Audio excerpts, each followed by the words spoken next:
It's Tuesday on Your View. Welcome to the show. I am Morayo Afolabi Brown. As always, I have the ladies with me. Hello, Alaja, Nima, Kashat, Zubiri. How are you today? Good morning, ladies. Morning. Yesterday was a lot of work, and I was privileged to meet 4 new judges at the Indomie's Heroes Awards. Oh, nice. Judge. And I did not know that the recording would take, that long. I was going to just finish up and finish at the symposium and get to my brother's office, drop something for my mom. You know, the way I used to do 5 things at once, and everything would just work out. It didn't work. Ah, that's nice. I learned so much watching reading the stories from all the actions and acts that the young ones did. It was so humbling for me. At some point, I got carried away driving home. I just was reflective of it all, and my profession. Oh no, that was nice. I do it almost every year, and so that's good to know that that you've done it. It's fantastic. Yes. I would really like to inspiring to Auntie Annie for not making the symposium, because I'm sure they would have thought, is a given, this one will come. Yeah. I didn't know. It was a different turnout, not as planned. Yeah. How are you doing, Mariam? I'm good. So I tried to catch up with the symposium. Unfortunately for me, by the time I got there, it was quite late. Morayo was leaving up as I was getting in, but I was just happy that at least I got in there. I saw YK. He held my hand and introduced me to the whole world. Made sure I left with my shrine jollof. They were looking for Morayo up and down. Morayo, your moi is ready. Please, where is Morayo? Her moi is packed. She was nowhere. She had left. But it was school time. I guess. I had to go pick up the kids. Yeah, but it just was so proud of YK and what she's doing. It seemed like this year, every year just gets better. I'm so proud of her, and we're so proud to be associated with her. Congratulations to the Kuti family. Yeah, fantastic. Congratulations to them. I wish I was there. You're on set now. Yes. After the show, I had to quickly rush to set to do my work. It was an interesting time yesterday. So I finished my scene. I told you guys I'm playing a very bad wicked somebody. And when I finished that particular scene, I went outside. So I didn't know. I was waiting for them to call me back in. Nobody was coming. So I just opened the door and entered. They were clapping. Aww. Like they were so, everybody. And she delivered. Everybody. I was feeling like, okay. I'm a star. It was a good time. Fantastic. And the food on set was amazing. I was overeating yesterday. Just take it easy. My dear, make I no go fat too. And the people there, everybody was just on point. But I have a lot to do. So my very busy days will start, I think, Thursday to all through the weekend. Early next week, so I have to go and study my script very well, Study. that I will deliver. We'll be happy to see you on screen. I'm so happy for you. Well done. I was at the celebration yesterday. I mean, YK, for fact, YK just went over and above. She really, really pampered me and all that. Made sure I was in front. In fact, I think I sat on her seat exactly, and I was shocked. And but it was really interesting because every year at the symposium, there's always some kind of a controversial conversation. But this time around, it was about the creative industry. Obiasika was the moderator, and we had some really, really seasoned speakers who came to talk about how we can harness the creative economy that is growing both locally and internationally. And it was a really, really robust conversation. I really enjoyed it, and I think I loved the whole scenery and how everything went. I missed my moi, but so they wanted to give me rice. I said, I can't eat rice. We could give me moi and meat, and unfortunately I had to leave. Late, but there's this African man who was dressed like in white and had his long dreads and beads. Did you see him? No, I don't think I did. He was such a beautiful looking man, like fully African man. I just thought. It's like you said, congratulations to the Kuti family, the entire committee. I mean, everybody's doing amazing.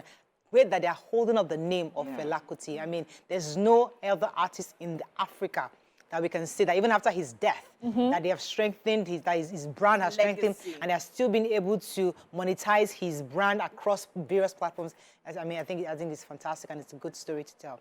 Let's go on a quick break. When we return, we'll look at the front pages of the papers. Stay with us. We'll be right back.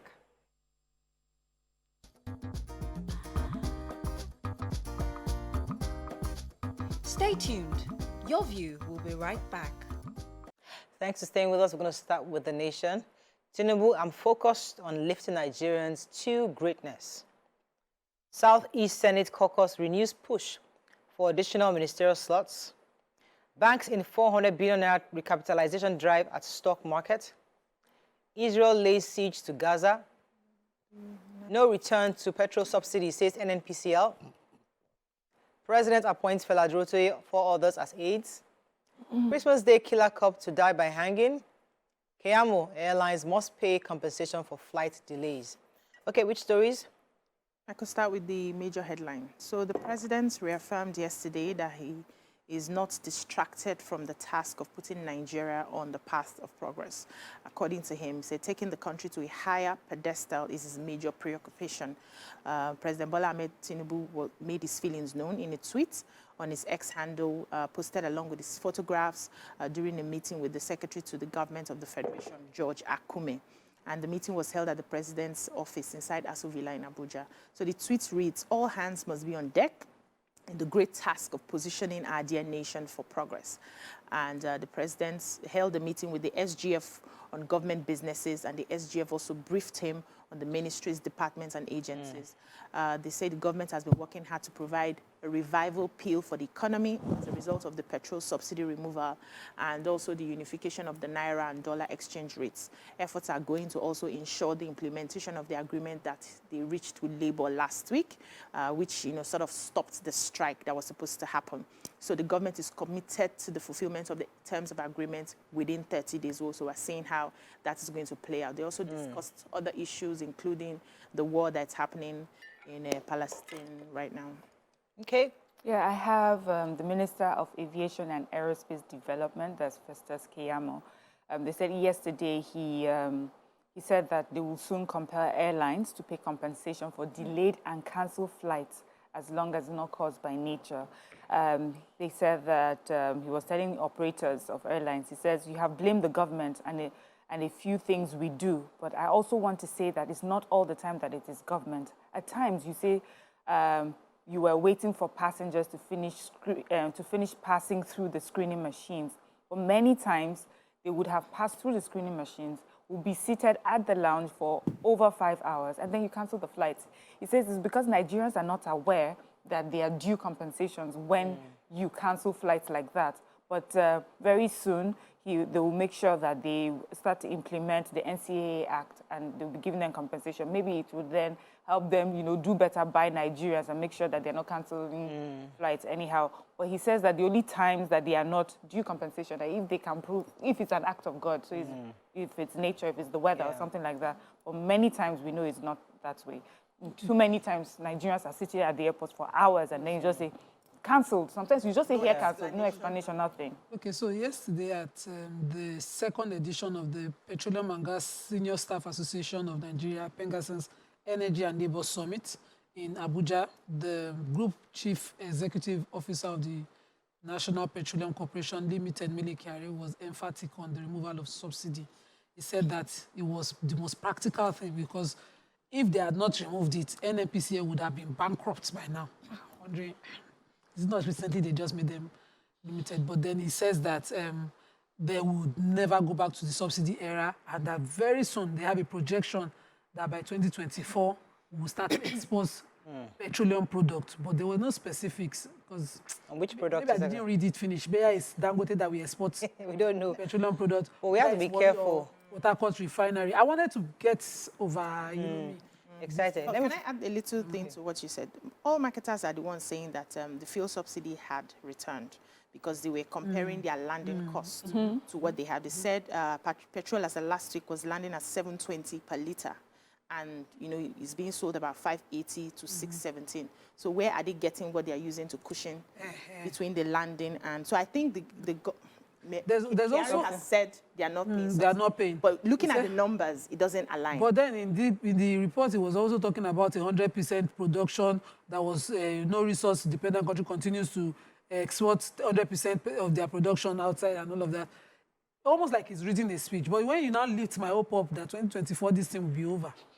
We'll see. And also, I don't know. It's very complicated. Let me just go very quickly. The senator representing Enugu Zone, Osita Ngu, has said that the Southeast Caucus will not relent on its quest for more ministerial slots.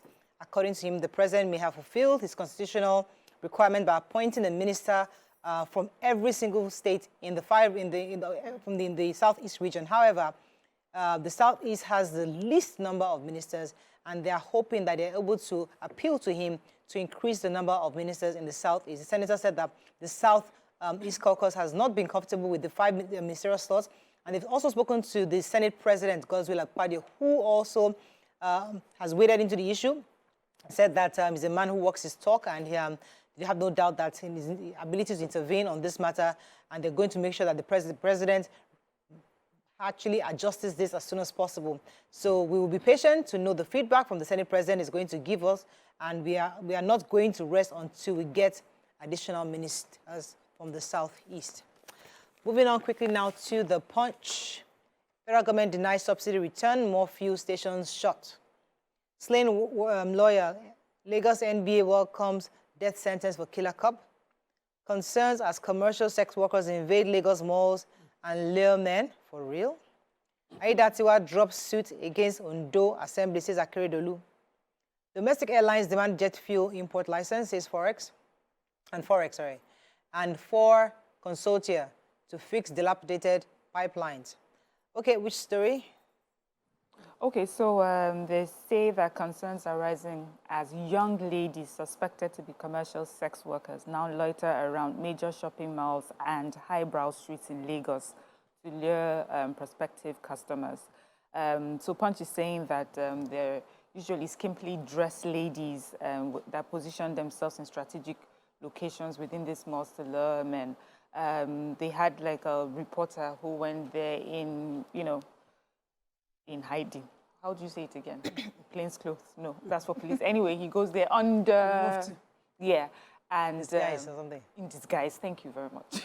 And then he was approached, he said, by 3 ladies, and he found out that there are prices that actually they give you if it's a short time from 15,000 to about 30,000. They also talked to a few people. They have security people who say that they are seeing a lot of things these days, that it's so appalling and it's an eyesore. They do things in the car, that they're... So, of course, the people say that there's nothing they can do, but they're afraid that they would also attract criminal activities. This usually happens at night. Then they interviewed someone who wanted to be anonymous, says, if you're lucky, say, if you can get for 5,000 naira, if there's a downpour. If there's no downpour, definitely, that's a customer. If there's no downpour, it will go as high as 15, but when there's downpour, they don't get customers. Wow. So that is a problem, around the malls. Yes. Okay, so, let's go on a quick break. When we come back, we continue with our review. Stay with us, we'll be right back.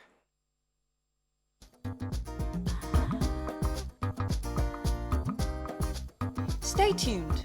Your View will be right back.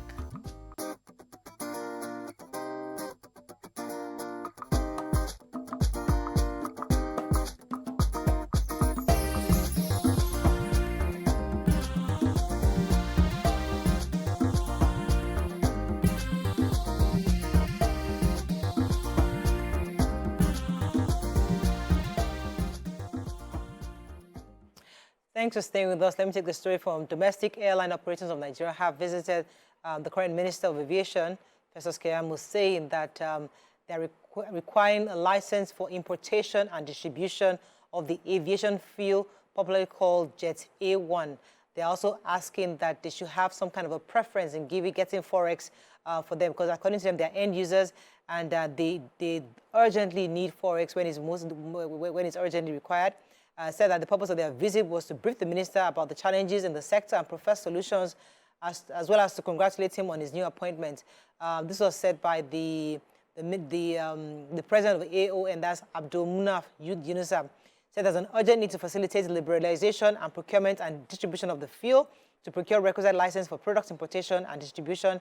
They're also saying that the airline operators were end users and should be granted permission to penetrate the market to source aviation fuel by themselves. I think this is a major issue for them, where they have to depend on federal government for the aviation fuel. But they're saying that they want the license to be able to import and distribute by themselves. So hope that will make things easier for them. So the lawyer to the deputy governor of Ondo State, who is, of course, the embattled one with the House of Assembly, Mr. Ebun Oluwadeborowa, says that the deputy governor wishes to withdraw the suit that he has filed against the House of Assembly, the Chief Judge of Ondo State, and the IGP and other departments of state services that is willing to withdraw that suit because the chairman of the APC has set up an NJC to resolve the issues within Ondo State, politically within APC. And it says that the continuation of that case in court would frustrate that NJC's committee that he has put together. I'm wondering, there are criminal allegations against him. Is the assembly going to just stop investigating? Or are they going to proceed? Or because they have now tried to settle there, now, close eye, nothing happened. Just leave him. Let's talk to him. He will never do that again. Is that how they're going to resolve? Many cases are like that, where you settle out of court. Most cases... but you're investigating criminal allegations, strong ones, amounts that are outrageous. Yeah. You will call it out to do beam. You are investigating such amounts, and you're just going to waive it aside because an NJC has been put together. That's wrong. Okay, moving on to Vanguard. Recall of ambassadors, envoys stranded as federal government foot drags on implementation. Israel intensifies attack and forces total blockade of Gaza. Diphtheria, Yobe records 117 deaths, 1,796 suspected cases. How Obasanjo, Soyinka, Akintoye, others secured my release, says Sunday Igboho. Court sentences cop to death for killing Lagos lawyer. Federal subsidy not back, says Kiari. Jakpa FG okays engagement of retired health workers on contract basis. Worry concert. Davido organizers at war over non-appearance. Okay, which story? Okay, so Miriam are taking the story of the Jakpa response. So the federal government has decided now, based on what the consequence of our Jakpa doctors, of course, we are short-staffed in our medical sector. And so they've issued a new directive that retired medical practitioners can come back on contract basis to work based on their old positions and salaries. This, of course, is a counter decision to another offer to extend the age of retirement. So they had already discussed the issue of increasing the age of retirement from 60 to 70 and 75 respectively in some sectors, and this was voted against, and they opted for the contract jobs. Okay, so the National Primary Healthcare Development Agency, NPHCDA, yesterday said no fewer than 117 children died following diphtheria outbreak in Yobe since 2022. They also said that 1,600 other children have recovered from the disease within the period under review. So the executive director of the agency, Dr. Faisal Shuaib, was one who stated this during an inspection visit to Diphtheria Isolation Center in Potiskum, which is the epicenter of the state. And he said that 1,976 cases of the disease had been reported in Yobe since 2022, November 22, and the disease was more prevalent amongst children 5 to 14 years. And he also says that they've conducted vaccination in Potiskum and 17 other local government areas of the state. And by October 12, more vulnerable kids will be provided with vaccines to help, manage and curtail the disease. And, went ahead to explain that vaccines are powerful, they are safe, and they work.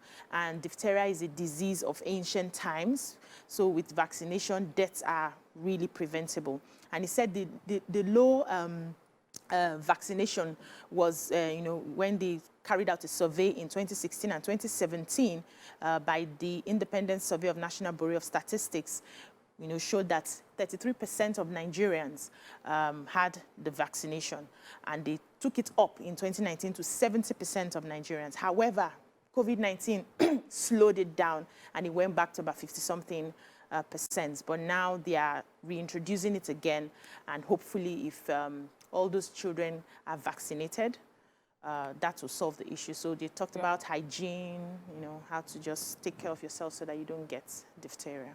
Okay, let me take the major headlines. So about 2 weeks now to the deadline, if you recall, the president had called back all the career and non-career envoys across the globe to come back home. About 300 foreign missions were recalled back in September 2nd, and they had till end of October to return.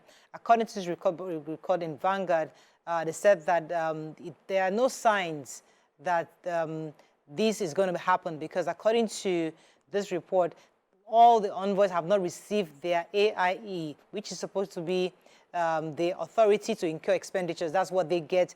Usually it's sent to them ahead of time, where it explains the details of their entitlement of each envoy in terms of their passages and other travel arrangements to return to Nigeria. None of this has been done, and it's just about 2 weeks to October 31st. So they say that there's no machinery has been put in motion to ensure their return back home. So although the president had said it on September 2nd, it's not clear if indeed it will be extended or reversed. But it's interesting that according to the report here, nothing has been done so far to facilitate their return back to Nigeria. That's 300 envoys across the globe that were called home back in September 2nd. Okay, let's see how much time we have left. 3 minutes. Nigerian Tribune. FG no longer paying fuel subsidy carrier firms. Tinubu appoints Dorote 4 others into media advisory team. Ophthalmologist links eating balanced diet to better eye health. Senate President's delegation visits Tribune reporter's widow. ASP Vandi to die by hanging for killing pregnant Lagos lawyer Bolanle Raheem. Impeachment, Abuja court adjourns Aiyedatiwa's case till October 16th. Presidential election report, Wike knocks European Union. And almost 100,000 Nigerian students left for UK universities in 5 years. Igboho reunites with family in Germany. Nigerians grown as cost of 12.5 kg cooking gas rises by 30%. Yeah, Okay. we have the Minister for Interior, Dr. Olubunmi Tunji Ojo. He was at the opening ceremony of the 2023 University of Lagos International Week. And at the place, he hinted that over 100 Nigerian students benefit from scholarships for postgraduate and PhD degrees. He also indicated that no fewer than 99,985 Nigerians have left the country to enroll in universities abroad in the United Kingdom between 2017 and 2022. He said that, although he's speaking about students, but we have professionals, hundreds of professionals and entrepreneurs who have left our shores to break new grounds across, our lands. And he says that on our part, we also must ensure that we play our part in the actualization of these people's dreams that have to go out and, break new grounds. And one of the ways that they're doing that is to make sure with the passports, Nigerians should not have to wait forever to get passports. He says that from January next year, it will take you 2 weeks maximum to get your passport. By February, they hope, working with other interrelated agencies, you'll be able to get your passports wherever you are, via courier or anywhere else. You don't have to get to their offices. And then he's also saying that, our students are going abroad, they are making investments abroad as well. And so they're also looking, when it comes to the application processes for visas, they're looking for what he says, like a seamless process where there's a word he used, but he's just saying that they need to give us something for something so that our students, when we need visas, we're not waiting forever. So he wants to be able to create that system where the foreign country will be able to give our applicants visas without too much hassles. Yeah. Any other story in Tribune? Wait for them to have send the it. ophthalmologist. So, in commemoration of the World Sight Day, which was yesterday, it's usually done every second Thursday in October. An ophthalmologist, Dr. Aisha Kalambe, who is also the senior consultant ophthalmologist at Sokoro District Hospital, has advised us that eating a balanced diet, is very important to our eyesight.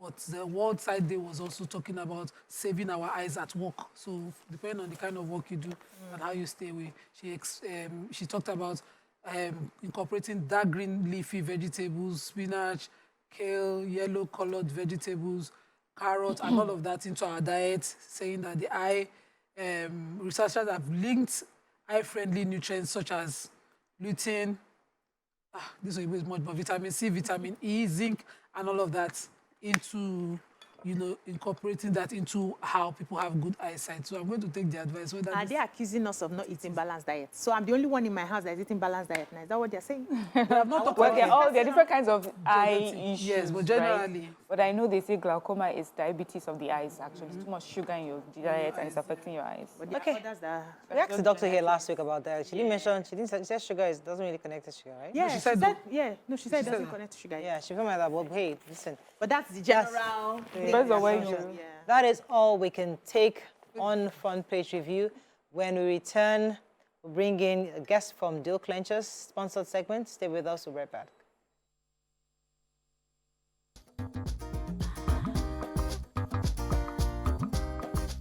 Stay tuned. Your View will be right back.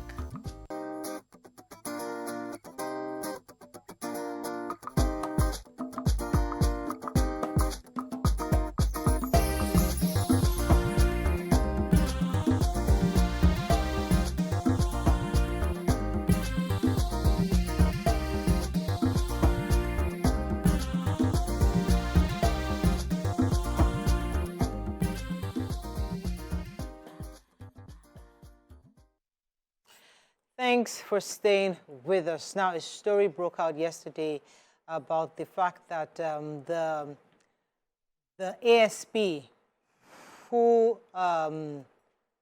killed the lawyer in Lagos has been convicted and sentenced to death. Lagos State High Court sitting at the Tafawa Balewa Square on Monday convicted and sentenced the suspended assistant superintendent of the police, Drambi Vandi, who killed Lagos lawyer Bolanle Raheem to death by hanging. Justice Birunke Harrison sentenced him after finding him guilty of the murder of the pregnant lawyer. The judge held that the convict should be hung by the neck until he dies. Vandi, attached to the Ajiwe police station in Ajah, shot Raheem while she was returning home from an outing with her family back on December 25th, 2022. The NBA has expressed excitement over the verdict, and many Nigerians have also responded. Some have, however, you know, with their distrust for the government, say that let us see the sentences public. Let it be a public sentencing. But we don't know how that's going to happen. But prosecution, the execution. Thank you very much. The execution should be made public. But either way, what are your own general thoughts on the sentencing and the quickness of it? And do you think it will give closure to the family? What are your general thoughts? You can call us on 081 076 41679, 0902 4163440. You can also tweet to us at TVC Connect. Please hashtag YourViewTVC so we can read the tweet. More importantly, what do you think this communicates to the police force? Because we've had so many cases where police seem to be, many people feel that police get away with these kind of crimes where you kill somebody and they tell you, oh, they dismiss and that's it. But now this case was done really quickly, and we've seen a sentence. What are your own? Let me start with you, Nima. Your thoughts on this verdict? Okay, so because you know this was justice we waited for, I felt excited. I felt yes, the justice system has also proven itself. We had this happen last year. The judgment is out, and we're not even at the end of the year. We still have some cases outstanding in court forever, but this one. So you know, and I'm also. Why it was suicide for me is because, it was a public outcry at the time that the governor immediately had to respond to, people were writing. You know, Bolanle Raheem was somebody that a lot of, not just celebrities, a lot of civil society groups and all of that stood up against this killing. The way she was murdered, the way her husband had to witness it, the fact that she was a pregnant woman who had a waiting time and all of that. Is it because of that we had this quickly? Because we still have a lot of other cases outstanding, you know, like this that would not. It was a high-profile case. Yes, it was a high profile. But this was definitely the outcome we all looked forward to, including myself. Just the speed with which it was heard, the way, you know, justice delayed is denied. The way it was speedily heard was, for me, it's at A. I just wish that the standard was the same across board. Okay. And I hope that this gives I think that the standard will still get there, you know. Times are changing. People are beginning to know their rights. People are beginning to call out what is not working properly. And with time, with every government who is deliberate about making sure that things work, we see that some of these things will be fine-tuned, you know, gradually till we get there.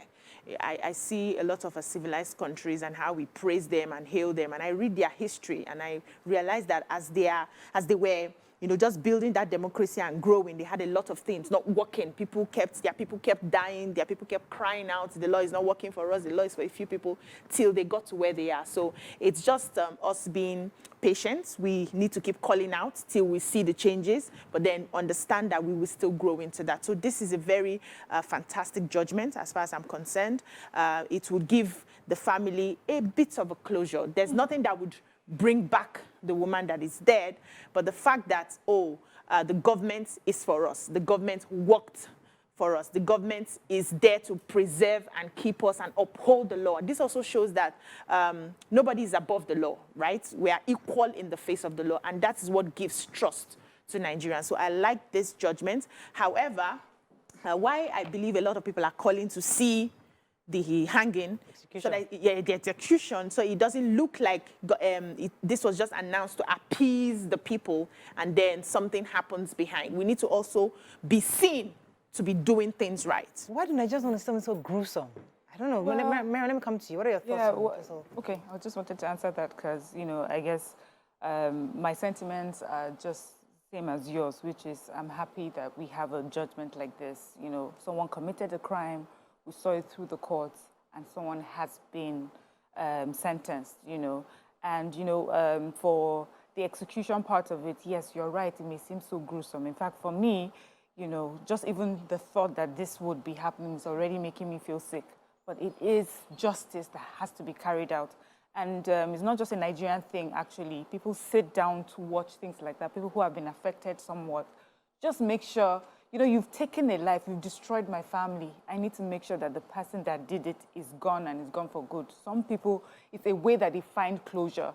And then you also mentioned the fact that we have this mistrust really about how government carries out whatever they would say, you know. So it's just this way to substantiate it, you know, our way of saying, okay, we see that it was finally done. So do you think the family should be allowed to witness it, but not public? You know how they did in Lekki, where they shot people who died? I don't want that. Those who are concerned, closely associated with that, you know, with that tragic event, you know, if they would like to, they should be allowed to. But to make, I don't like that, you're right, I don't like that public display of... I think why they're calling for a public execution is to deter the police. What we have seen is that we get the death sentencing every time. Judges sit in court and they apply the law.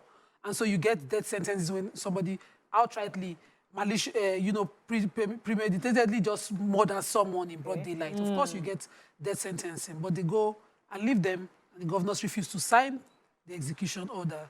We have had several governors over and over, and people have called out governors saying, across states, why do we have overwhelmed prison system? Why are we feeding people on death sentence? People who have exhausted their appeals, you have done your 90 days, you've gone on to appeal court, Supreme Court has said the person must be hung, and everything are finished. What else? Why are we feeding them? Why are they sitting? And I said that we've asked that question before, that many of our governors have not given their life to Christ. Nobody wants to be the one. And then when the person gets to prison, of course, it changes, it becomes remorseful. It doesn't really pay for the crime. Exactly. Just sits in prison, we cannot kukuma kill him, we'll feed him. Exactly. So it's part of the sentiments we are trying.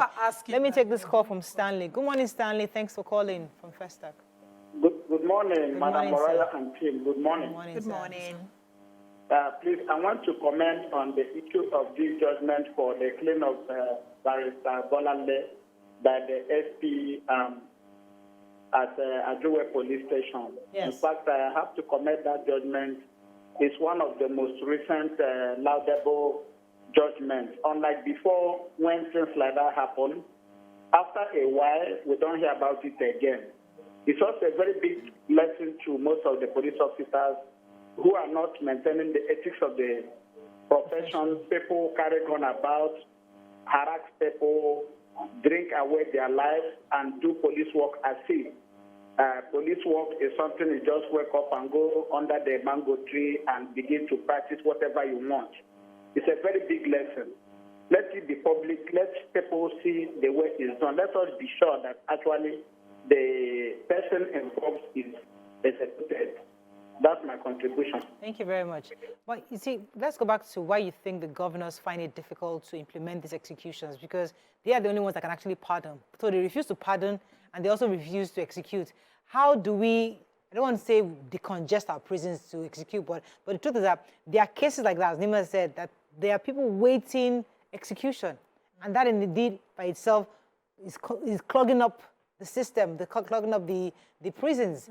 So who can push this? Is it the Minister of Interior or is it the governors? Who's going to... When is the federal issues, or usually from the executive that the signing happens, and in the states, governors must sign. Yeah. In every state where those state high courts have issued those sentences. So why are they refusing to act? So you see some governors come and everybody just becomes religious and says, my conscience, yes, you pass your own. So somebody is awaiting an execution for 10 years. Of course, he would have witnessed 2 terms. Yeah. So what exactly will happen? In that 10 years, he did not die of hunger. Of course, he's being fed. And there's a lot of allocation. Yes. It's expenses. In the budget, it's huge. Yeah. Somebody made a joke recently, and Ellen Paul shared it. I just went there and said, stop playing. Because she just said, he said, to rent a house is expensive, to be in the hospital is expensive, but in prison it's free. You know, I leave it to your choice. But in that joke, there was sense. In prison, you've committed the crime, you're safely kept. Get the food free. You're fed, you're trained, because there's a rehabilitation as well, the corrective system now. Some of these things, when it is clear, completely clear that this person committed the crime, either he confessed to it or it was established and the court has sentenced him, he has exhausted his appeals, I always want that part added. Yeah. Let him finish his appeals in case there's any chance at all. So does it bring us to the question of how do we get a nation? How do we really build an equitable nation where I know that I can get justice? What is justice? If all of us are being so sentimental and emotional about this kind of thing, like, you know, I don't want anybody's death to be on my conscience. How do we, the countries we try to emulate, they are able to execute and still be able to clean up some of the bad guys. But here, we just try to have this conscience. Do you think... Is it really that the governors are saying, oh, on my conscience? Do you think that maybe in their own judgment, I just don't want to believe that the governor is sitting there and saying, I just don't want this death on my hands, you know? I'm wondering if, you know, they are going through the paper. You know, there are some sentences that, even though the courts have done it, somehow, you know, you believe or respect for the system. I understand that. But, you know, there's this belief, even like maybe the whole nation, like, but we don't see it. Even though the court says that this person should be sentenced to death, because that's how many people I know get pardoned. Because there is either you've shown remorse over the years, or either there's just something that just doesn't seem to add up to this person. I just don't want to believe that someone is sitting there and thinking, I don't want death on my hands. So because you know that is a job that you are meant to do. And there's a committee within the governor's office that reviews those for pardon. They do their job. Yeah. You see that regularly. So even President Jonathan, just towards election, just pardon. Worry to pardon. In fact, the one that worry pardon, shocker, cash us. Yes, now. You know, that committee does its job. We know some political pardons. I'm saying if political pardons are possible, who then reviews those on execution? Why does that committee not work? Or why do the governors not just do that? You cannot just have this a whole waiting list of people that you have to see and conclude what is going to happen. If you can see someone and say, this one has to go, this one, pardon. When it's an outright murder, let's take Bolanle's case in question now. This was, I just look at somebody, I just pow, gone in front of, just like that. No, we haven't. And then, and the court, the prosecution did a good job. They established the case. There was a conviction. Let me take this call. What are you going to do? You did not pardon, you did not execute. Good morning, Eniola from Ogwa. You've been holding for a while. Go ahead, please. Good morning, Morayo. Good morning, Eniola. Good morning. I really appreciate your program. I watch and your audience viewer. On this case of this police officer, there are so many lives being taken that there is no judgment. In my area in Ogwa in 2012, January, everybody can remember, a guy was killed. Today, the officer is walking around. We are told that it was dismissed, but it's a lie. So many lives. If we keep counting, we can count millions. So let the execution be public so that we know the person that is being owned. Okay. Thank you. Thank you very much, Eniola. Yes, so I think it's a matter of conscience because So I had a conversation with one of the tour guides when I was in Singapore, and we're talking about how the country had developed to where it was, the way, they'll take us around, show us places and give us the history. And then we got to the subject of executing people who commit crime. They are known for that. They don't waste time. In fact, if you carry drug as little as this, you are done. They are killing you off, And it was something that the leader had to insist on because they wanted to clean out the system, right? So that they put that fear, that if they catch you, that's the end. And it started affecting the judges. Somehow they were not optimistic about signing the debts, because somehow they will feel, but this is just drug. But they had to do their job. And so a lot of them were shying away. So when it's like your time to get that position, some of them would want to shy away from it because it was a matter of their conscience. They weren't so comfortable. So it could also be that, see, to take a life is not, except for people who are on drugs, people who have a problem, people who are whole human beings, to take a life is heavy. So you may not want to be the one, because at the end of the day, people are looking at their karma. They will be thinking, and it's those same people. If it piles up for me, that I was just the one signing. But for you to be a governor, to take that position, it's also part of the law. And some of do what needs to be done. Some of these people travel to Dubai, they travel to America, where they execute, and you're enjoying the country. See, the safety, the fact that they've executed a murderer the other day. Let me take this call from Prophet Lugbenga. Good morning, Prophet. Thanks for calling. Yeah, good morning. You're live. Go ahead, please. God bless you. Good morning, sir. This first-time caller. Welcome to the show. You. Yeah, thank you. All of you, you are real there. God will continue to bless you in Jesus' name. Amen. Now, concerning the issue of this particular judgment, it is very, very good.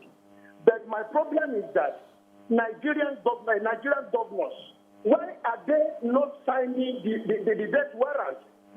This is bad.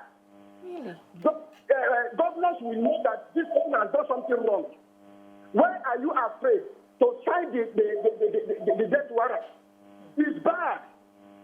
It's bad. Let governors know that they need to sign. These people that are wasting people's lives anyhow. Please. God bless you. Thank you very much. So I'm going to respond quickly. Initially I said that, justice delayed is denied. We like the speedy, and it could have been because of the outcry at the time of the murder. We don't need an outcry for the system to work. Exactly. Yeah. When we have to do what is happening with Mobad, we had to do that for Bolanle, Raheem. How many people will we outcry for? The system must work. The police must investigate a crime the way it should. When we get to the death sentence, this is a system. If you are the one to sign a death warrant, sign it. Because there are hangmen who carry out it is not you who is carrying it out. So if you say you have psychological problem, what of the judge that issued it? What of you that has to sign them? What will you think will be the mind of the hangmen who carry out this business of hanging? We used to have a firing squad those days. What did you think was the mindset? Thank you for even bringing me that, Nima. I have an aunt who, one of the reasons why she never ever liked the former President Buhari, she didn't even care what he was doing, was actually said as a young person, she remembered vividly how 3 boys were executed at Burbage many years ago, I think it's in the 80s or late 70s, where I think it was drugs or something that I think it was the 70s. At the time, young, handsome boys, she said, 3 boys, and they kept pleading with him for a second chance. Like these boys, they're just young kids. And those boys were executed in Burbage. And because I'm not sure she was there or she watched it on TV, said that graphic vision, like the vivid memory, never allowed her to even understand. When she saw Buhari back, it's like, this man that killed those boys, So the emotion... The boys killed somebody. No, I think it was drugs. It was drugs. It was the law then. It was an execution. She's making a point. So the point I'm trying to make is that sometimes we have to take hard decisions, even if it is difficult. As a leader, these are decisions because that's the only way you can sanitize your society. But if we keep having this sentimental attachment to these things, it's not going to happen. But it's the society now that is now backlashing somebody who has to follow the law to sign an execution. So that's the point. I think, this whole conversation is about so we now have someone who did the right thing, but Nigerians, because we picked a story from where we picked it up from. We did not pick it from when they committed the crime and why they were, we've just picked it up from the end and think the person who did the right thing by making sure it was done is a bad person. So she's saying that maybe that's why we have governors today who do not want to, sign the death warrant. I did not realize that we had like a huge number. I don't know if you know this, but is there like a higher percentage of those who are on death sentence that have their death warrants haven't been signed just because the governor we've not seen an execution in a long time. We don't have a record of it in forever years. How many death sentences do we? Some countries have moratorium on the death sentencing. We don't have. Some countries are completely banned it as a way of consequence of any crime. So, but we don't have that. We have it as a consequence of crime, but then we don't carry it out. So is it that we don't want it, or do we think we need to waive it, or waive even the signing? So once the judgment is given, let the hangman do his job. Why do we need somebody to then sign the death warrant? I think we've said a bit on this judgment issue. Let's talk about even the relationship between the police and the people. If this entire episode can bring up that conversation again, how do we ensure protection? These are police supposed to be protecting us. How do we protect ourselves sometimes from the police in this kind of situation? This young girl was by herself at night. No, she wasn't. She was in the car with her family. I'm mixing up with the young girl on the bus. Remember, there was another girl who was on the bus who was allegedly killed by the, I think, was it the bus driver or the police? That was a different situation. That's one is still in court. That one is still in court. So that was also got a bit of media attention, but we're yet to get to a conviction. It's older than Bolanle's one. So the issue is that how do we talk to the police, how they treat the citizens? How do we engage the police where it doesn't get physical, where we start doing exchanging words with the police? How do I show respect and how do they show respect to me? How do we respect each other as police and civilians? I think we need to... there's something you want. Go ahead. No, go ahead. So there's something my father-in-law used to say. He says, "You don't tell a man who is upset and carrying cutlass that he cannot cut you." That means that no matter what the situation is, you must present yourself in a respectable way. We have to respect the police. We do not have enough of them, right? Over 200 million people, we just have about 500 and something thousand police that are meant to be protecting us. We need to show some respect. I feel terrible when, the police stops some people, whether they are criminals or not, to ask for certain things, and then they are giving their chest, they are feeling, why are you stopping me? I feel bad about it. I feel like you won't go to America and do that to the police. You respect the uniform. So let's start from there. Because we are all citizens of the country. Let's give them the respect that they deserve. And for those ones that are doing anyhow, their bosses need to call them to order. This judgment now will show that nobody can get away with nonsense. If you kill, you will be killed. If you are caught and judgment goes that you actually committed this crime, you will be killed. So as you see that citizen, that civilian, you don't look down on the civilian. You are there to work. You are working for the civilian. You are working to protect the civilian. So when we do our own part and we expect our own part and we expect them to do their own part, we hold each other accountable. Absolutely. So it's not just the police are this. Sometimes we have infuriated those people to become that way. So we need to solve our issues while we preach to their leaders to help them, especially those ones on the streets. Sometimes the kind of people they churn out on the streets, I don't think they're well trained. We've talked about it numerous times here. We've talked about it countlessly. I don't think they know what is expected of them. And so they need to constantly screen the people that they send out on the streets. Because now everybody is going to be holding each other accountable. If you mess up as a civilian, you can go in for it. If the police messes up, you can go in for it. Let me just quickly take this before I come to you, Mariam. My wife just reminded me why my auntie was really upset. She said, Morayo, the reason your aunt was upset is because the law was backdated. The boys committed the crime before the law was promulgated. So that's what happened. And that's why it was, and now I recall, it was actually a very, very graphic situation because they were shocked that the president was really, the military head at the time was willing to backdate that date just to be able to use them as scapegoats, yes, right? scapegoat, just to serve as a deterrent. Okay, I was just saying that, like, how you said, how do we speak to the police or how do we speak to Nigerians so that, we don't have situations like this on our mutual respect. Yes, mutual respect. But I feel that when a party feels that they're not being, like there's been an injustice committed against them, you find that behavior of almost rudeness against the system. So we always know that when the police catch a criminal, he's locked up in jail, in fact, sometimes tortured. But what happens when the police commits a crime or when there's malpractice or negligence? What happens, to the police officer? We have heard many times where victims will tell that the police officer will tell, I will shoot you here, nobody will say anything. Nothing will happen. And it's the truth. So you now find citizens who already feel this anger, that sense of injustice, this is such injustice towards me, my dignity as a person. So if a criminal, a citizen, is able to see to the end, we're able to see to the end of his, behavior, prosecution, lockup, we should also see that the police officer gets to that point. Now it sends a message to both parties. To the citizen, he now learns to respect the law. He understands that the law justice will be carried out no matter what. And in fact, when it's now in his own case, because he knows that it is no respecter of persons, it's easier for him to also accept that this was given to me because I committed it. Then the other thing would be on the side of our police officers is that they will be more careful.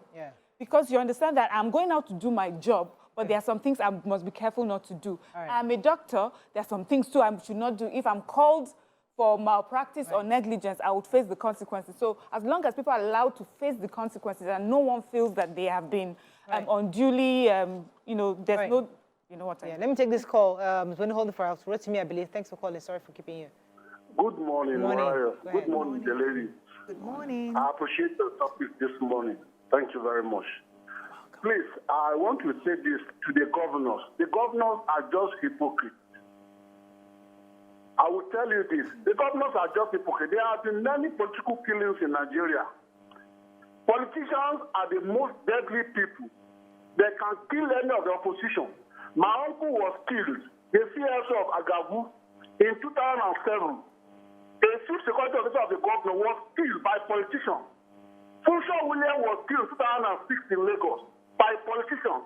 Today, these people, there are so many other political killings that have gone across Nigeria. Till this moment, they have failed to get the killers. Who are the killers? It is actually the politicians.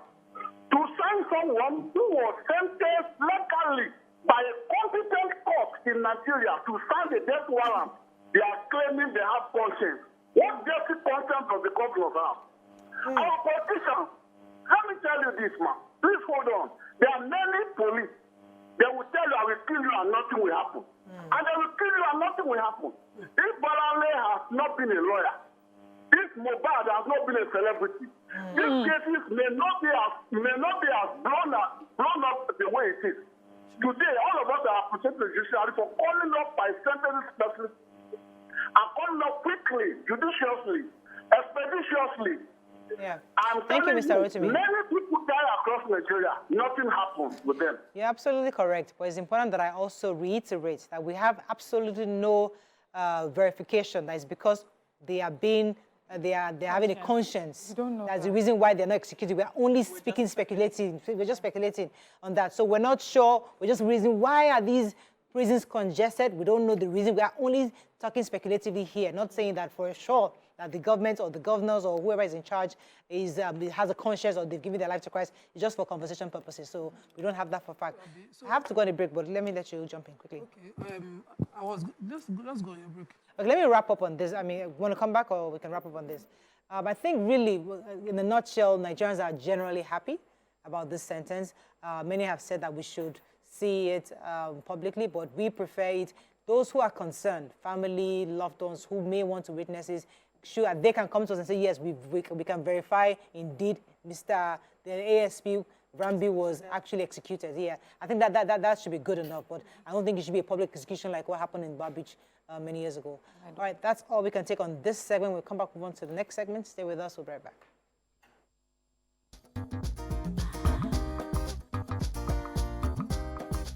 Stay tuned. Your View will be right back.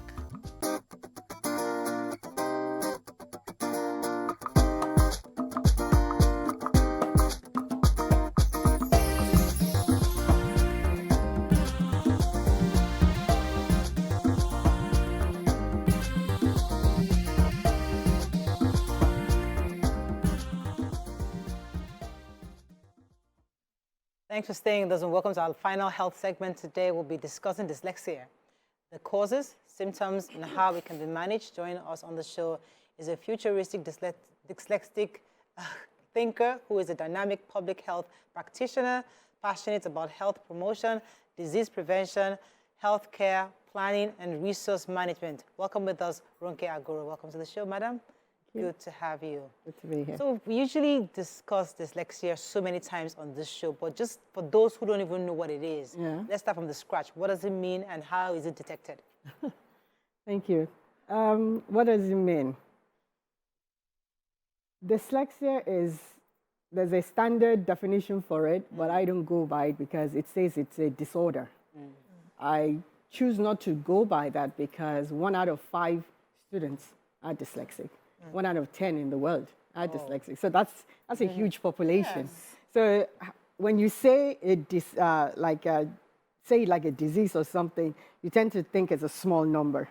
So that's why I don't conform to it. So in a general form, the way I like to describe it is that dyslexics have colorful minds or brains, unlike the conventional population where it's black and white. So they have a very colorful mind and they don't fit into a box. I'm dyslexic, so I don't fit into a box easily. So it's... Describe a dyslexic mind. Yes. So Dyslexic, how is it different to my... Well, if you're not dyslexic, so I tend to tell the story. A dyslexic doesn't see things in black and white. You see them in arrays of colors. I didn't know that initially. In fact, I just found out that I was dyslexic maybe in the last 10 years or thereabout. Okay. But going back so many years when I finished high school and all that, I say this proudly now, I took JAM 6 times. Okay. So for me, but nobody knew. A classic dyslexic has an issue with A, B, C, D, E exams. Okay. I have a PhD. I would do 99 PhDs before I sit for JAM, even at this age. Because I struggle, and it's a common phenomenon, they struggle with black and white. It's an array of gray. And it's not one size fits all. It's a spectrum, 1, 2. You don't see it as this way or that way. You see it in so many ways. So you're trying to confine them into a box to take an exam. And they will struggle because their brain is going at a high speed and it takes time for them to come down to answer that kind of question. But if it's to write... So you're saying like multiple option questions are not...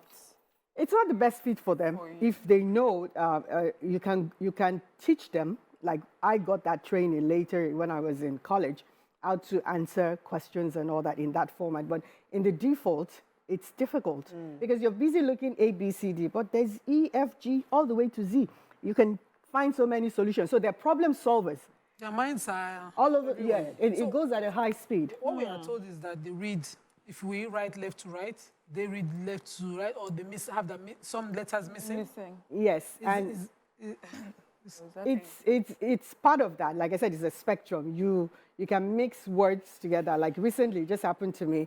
I was going somewhere. It was a Water Corporation Drive, Lekki, and I thought I was going to Walter Carrington. Okay. So it's like your mind goes way before you, and if you have to calm down, and it takes age or time, maturity. Thank you, to calm down to understand that. Okay, let me read that again. And it happens to a lot of people. So let's talk about how you was received. Your caregivers, your teachers. How did they put it in for you as a basic primary school student? Did they confuse you and tell you you're abnormal?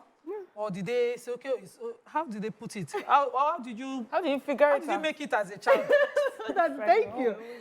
They didn't, nobody knew. Well, nobody knew in my time because I was smart outside the classroom. But when it came to doing schoolwork, I was like, I remember one particular class, I came 53rd out of 55. But it wasn't that I didn't know the material. Even for my JAM exam, for taking JAM 6 times, I was teaching my classmates. It wasn't like I didn't know the material. But putting it in the context the examiner was looking for, I couldn't do that. Right, because of time, I want us to just go into the diagnosis. Because there's a parent watching you right now thinking, okay, how do I even identify this? You've given us a few tips for me, but how do I even manage my child who is dyslexic? So coincidentally, 2 of my children are dyslexic. I didn't know, it didn't cross my mind, especially for my son. The best way is if your child is having difficulty with 1 or 2 things and they keep saying something in school that maybe he or she is mixing up words and all that, is to get them assessed. Okay. With an assessment, like I got my children assessed at Dyslexia Nigeria in Lekki. With an assessment, they get like a report that allows them to get extra time in exams. And I had those kind of tools when I was younger. I probably would have done better, but I'm fine with the way I am. But now with my daughter, she has more time, and you know, confidence has been boosted because I've explained to her what it is. There's nothing wrong with it. If I don't tell you, you won't know. Yes. So number 1, you got to know your child. 2, just because a child might be struggling in school, it's not definitive of what that child is. It's just yay much of the child's life.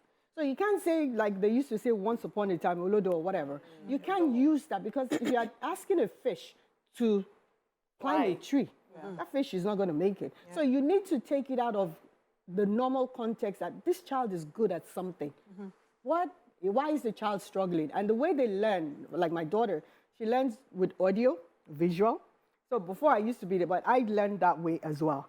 So you just have to, there's some things that you will notice, but you might not be able to identify it until maybe you get an assessment. With an assessment, you have more leverage and the child is better empowered.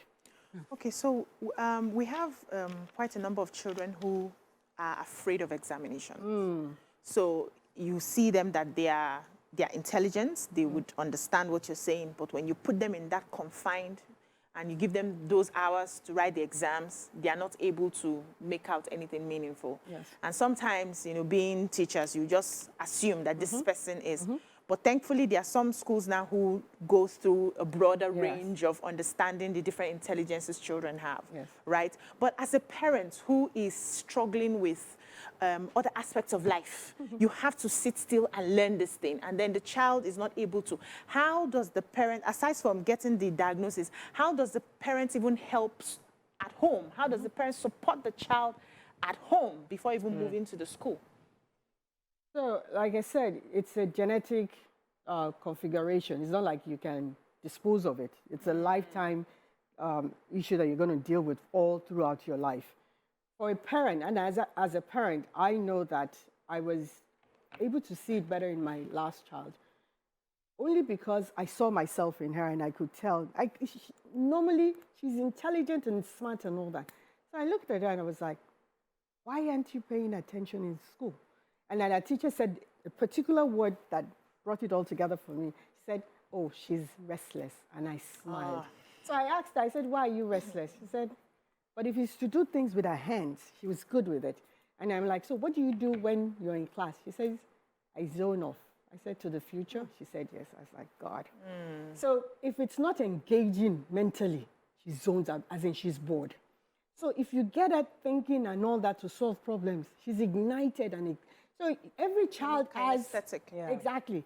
Every child has something that they're really strong about. It's a weakness, but it doesn't mean that child is dysfunctional. Not by a long shot. There are a lot of scientists that are dyslexic. Pierce Brunson is dyslexic. A lot of, what's his name? Creators and inventors. That's where they find their... So you're making these descriptions, and I'm wondering, isn't that how everybody thinks? Because that's how I think. I see in colors, definitely. My brain goes faster than my words, so you find that I'm struggling to match what is already gone off in my head before my mouth comes out, you know, the words come out. I'm like, am I dyslexic? A lot of people are, they don't know. Yes, and so, because my initial understanding of it was that it's something that inhibits you from learning properly. So now you're saying to me that it is just another way of being a human being. Yes, it is. And so, if I didn't recognize it in myself as dyslexia, and with my child who's going through this, so what are the steps that I need to take, you know, let's say like an average Nigerian, I don't know where to go, I don't have the resources, what can I do to help my child that I think has the similarities as I do in just helping, you know, guide them through life? Well, the good thing is that, the good news is that compared to 40 years ago, science has evolved. There are more tools and all that. The assessment I'm talking about didn't know about it. Well, my parents didn't at that age so many years ago. So knowledge is power. You keep finding out, science isn't absolute, neither is knowledge. You have to keep trying to find out that this child, a lot of parents have come up to me and thanked me for letting them know how to help their children. And I'm like, because I I can't give you what your child is. The first rule, I believe, is know thyself and know thy child. It's not a one-size-fits-all. You have to be in tune with your child and ask the child how they learn. And then, especially for exams, like, I guess, YEC, IGCSE and all that, you do need some sort of documentation. And even as they grow older, like professionals do it as well. Let's say you're to take some professional exam. If you have that assessment, they will give you extra time, because it is established. They will give you that extra because time. they understand. Many of us, had to face this issue of dyslexia when we watched that Indian movie. I can't remember the name right now. The one popular Indian movie. And sorry. Was it ever? I can't remember what it was, but it was a popular one that was my own first exposure to dyslexia, and I could say just like there's a spectrum. So in his case, in that kid's case, it was like the extreme where he wasn't just getting the numbers right, he was writing the letters the upside down.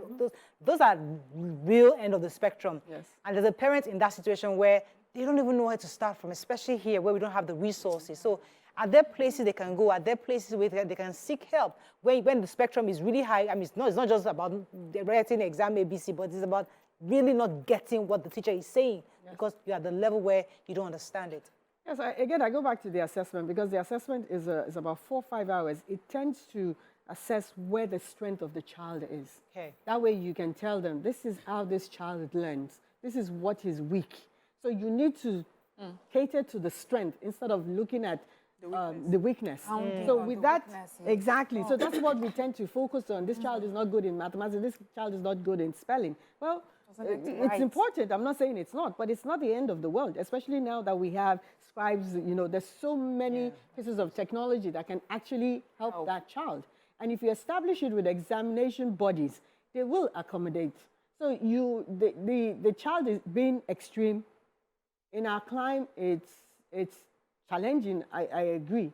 But I believe without a doubt in my mind, it's first to assess that child so that you know how to help that child. Okay. Because reading things in a funny way or in a flipped way, it doesn't mean it's wrong. It's just that you have to understand how to flip it for that child. Redirect it for that child. I would like to go psychological now because we get this all the time. I have two completely different children. The young one A's all his exams, but he doesn't like to write. I don't like to write, so I'm thinking, how do you love your child despite the feedback? Because when the teachers call you, they don't have nice terms. So somebody paraded my son for writing slowly. Mommy, I'm the slowest writer in the world. I say, you're not. Wow. And somebody planted that. So how do you love your child out of this feedback, whatever it is? Whose standards, determine? Because people don't know how far this goes. It does. To affect the child's life. How would you parade the child for life when you parade a criminal? Are you telling me, And she was like, no, we shame them to writing fast. I said, you don't shame somebody to that, please. And don't you ever. Because I remember my husband used to say I overreact, but he was the one overreacting this time around. So how do you love your children despite all the society's standards? That's a very good question. I'll share an experience. I remember when my mom bought my JAM forms, and after failing the 6th one, she was on her way to get in the 7th one. I was like, okay, Mommy, it's not a hobby. And all that good stuff. But my daughter, when a teacher, actually my son, my first, when a teacher said, oh, he doesn't spell very well, he can't read letters. So I asked the teacher, I said, what do you mean he doesn't read? What doesn't he read? He can't read 3-letter words or 4-letter words or 5-letter. What can't he read? And she couldn't tell me. So I told her, I said, look, Obama, I'm more educated than he is, but he speaks and writes better than me. You're comparing to, what can't he read? And she couldn't define it. So what I've learned over the course of the last 20 years is that out of default or design, people throw out words carelessly. Yeah. It's up to you as a parent to say, that's not my child. Like I said, every child is intelligent in their own sphere. It just might not plug into what we call the norm. So you have to explain that to your child non-stop. Okay. It's just like being a parent. There's no closing time. You have to say it all the time that you're unique and different. So because you have to boost their confidence up and let them own it. Right now, my daughters would tell you from the corner, I'm dyslexic. Yeah, because she knows that with that, you can't fit her into it. Thank you very much for Thank joining us on the show. Appreciate it. I mean, we like this show because people come to learn. Yeah. Unfortunately, we have to wrap up because some people have to be commercial. Yeah. So that's we have to wrap up. But I would love to bring you back so you can teach us more on this. That's all we can take. See you tomorrow. Bye for now.